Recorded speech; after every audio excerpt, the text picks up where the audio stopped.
We racked up more profit last week with the NFL picks against the spread, while raising our record so far to an incredible 15-3-1.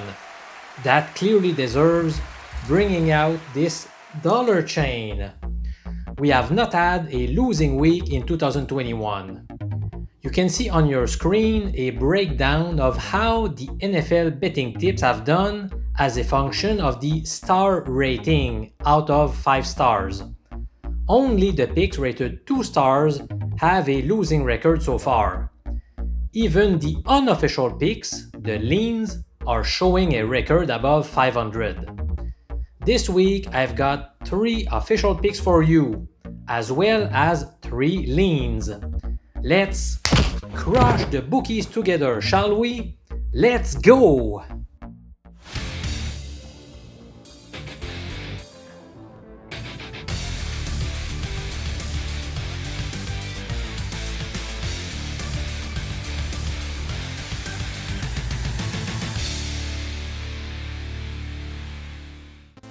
Pick number 1, rated 4 stars, goes to the Arizona Cardinals plus 3 points at the Cleveland Browns. Let me start by expressing my biggest concern about this bet. Cleveland's running game is obviously great with Nick Chubb and Kareem Hunt, while Arizona's run defense currently ranks 31st in terms of yards per rush average. This piece of information alone prevented me from rating this pick 5 stars. Other than that, I found several things to like about the Cards. First of all, they are 10-3-2 against the spread, or ATS, over their past 15 games as road underdogs. Meanwhile, the Browns have not performed very well at home, from a betting perspective anyway. Indeed, they have beaten the spread just 2 times in their last 7 home games, while also posting a disappointing 3-13-1 ATS record when playing in front of their home crowd against a team with a winning record. Let's speak about injuries a little bit. On Arizona's side, center Rodney Hudson, linebacker Chandler Jones, and cornerback Byron Murphy are uncertain to suit up this Sunday. Now, if we take a look at Cleveland's injury list, there are more guys in that same situation. And what makes it worse, in my humble opinion, is the Browns have several guys from the same position being hurt. For example, cornerbacks Denzel Ward, Greedy Williams, and Greg Newsome are all banged up. On the offensive line, both starting tackles are listed as questionable, Jedrick Wills and Jack Conklin. And I did not even mention pass rusher Jadeveon Clowney. If you are planning to bet Cleveland laying 3 points, you are basically hoping they will win by 4 points or more against the unbeaten Cardinals with a banged up secondary and offensive line. That seems highly unlikely to me, which is why my top pick this week goes to the Arizona Cardinals plus 3 points in Cleveland. Here's my daddy, Professor Enjoy! Pick number 2 is rated 2 stars. It goes to the Buffalo Bills minus 5.5 points at the Tennessee Titans. If you have been watching my NFL videos for a while, you have certainly heard me say this before.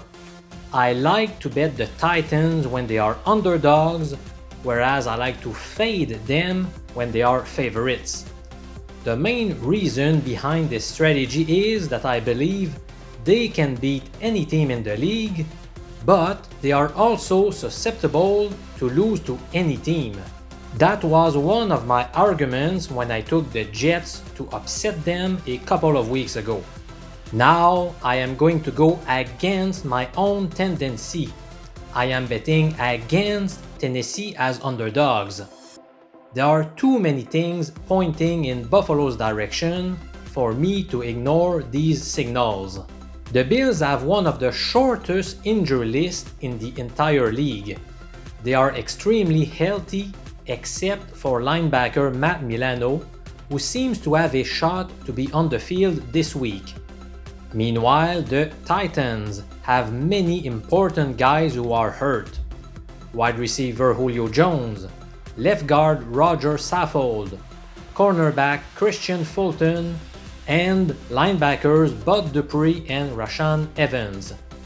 I am aware that some of them will be suiting up, but they won't be 100%. At the time I made this video, Julio Jones seemed to have less than a 50% chance of playing this Monday. That would facilitate Buffalo's job a lot, since they have one of the top cornerbacks in the league, Tre'Davious White, to cover A.J. Brown. The Bills' second best cornerback is not nearly as good, but if Julio Jones is out, then Tennessee won't have much to exploit this weakness. Sure, King Henry is a beast in the backfield, but the Bills' run defense has been very stout this year. Also, it will be hard to keep up with Buffalo's high-octane offense by running the ball. Ryan Tannehill has not been as good this season as he has been in previous years, and I don't see him being able to score a boatload of points against a solid Buffalo defense. Here are a couple of trends to consider. Buffalo is 10-1 ATS after scoring more than 30 points. Buffalo has a 7-3 ATS record over their past 10 games as road favorites.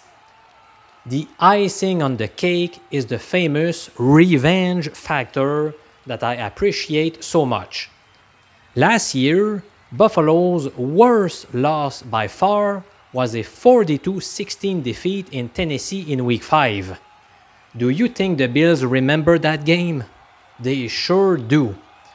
Since I also like to bet elite teams when playing a focus game, there is no doubt in my mind that I should be taking Buffalo laying 5.5 points in Tennessee.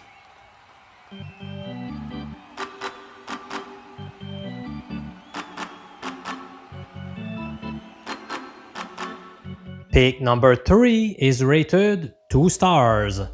It goes to the Houston Texans plus 10 points at the Indianapolis Colts. The Colts are not a team built to crush opponents. Therefore, I believe beating a point spread of 10 points will be difficult for them, even though they are facing a pretty weak team.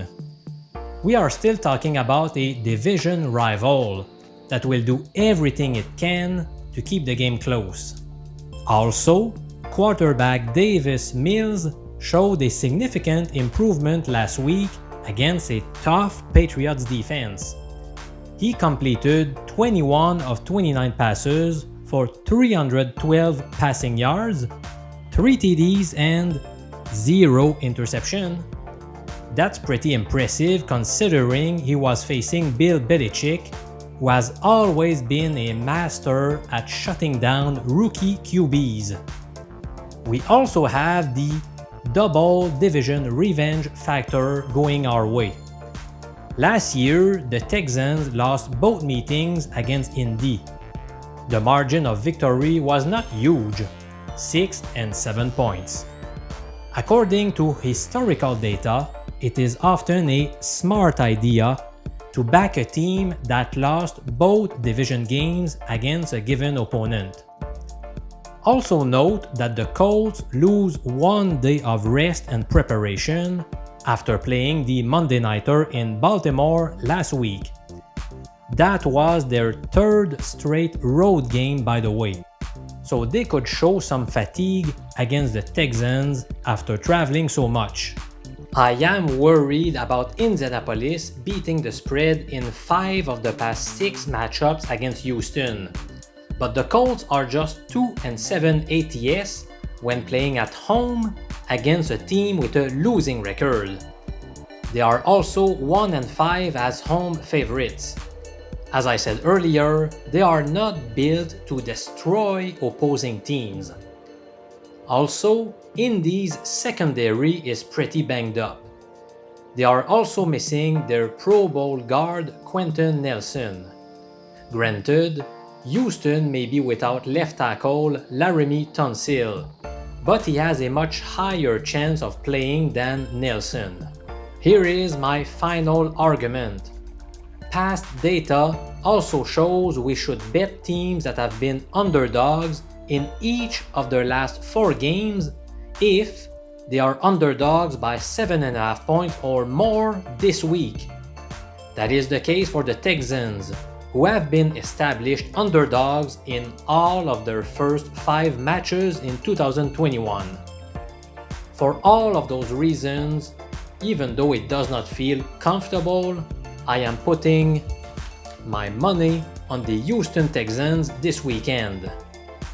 Carson Wentz with 2 injured ankles winning by more than 10 points? I don't think so.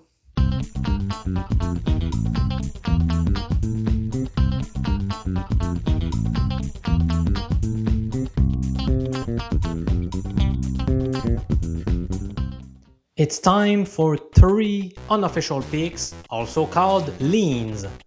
Lean number 1, the Dallas Cowboys minus 4 points at the New England Patriots. This unofficial pick is simply based on each team's talent level. New England's victories came against the Texans and the Jets, 2 of the worst NFL teams. The Pats' offense is not explosive at all and will be facing a surprisingly good Dallas defense. The Cowboys have a very well-balanced attack that even Bill Belichick won't be able to stop. Lean number 2, over 47.5 points in the Bengals versus Lions game. Cincinnati's passing offense has been very effective, and they just got T. Higgins back after missing 2 games. It should continue to thrive against the league's 30th passing defense in terms of passer rating allowed. Meanwhile, the Lions' running game has done pretty well with DeAndre Swift and Jamal Williams, and that turns out to be the Bengals' weakness on defense. I expect more than 50 points in this game. Lean number 3, the Seattle Seahawks plus 5 points at the Pittsburgh Steelers. Betting on a Geno Smith-led team does not feel comfortable at all, but I'll still do it.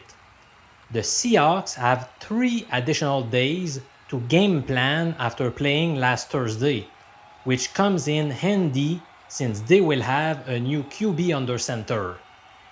Also, I have often mentioned in the past how researchers have found that peak athletic performance occurs in the late afternoon or early evening. That's why I like to bet teams from the West facing teams from the East during primetime games set to start around 8 p.m. Eastern Time. This betting angle has done wonders for me. Can we stay perfect with a 6th straight winning week? We are about to find out soon.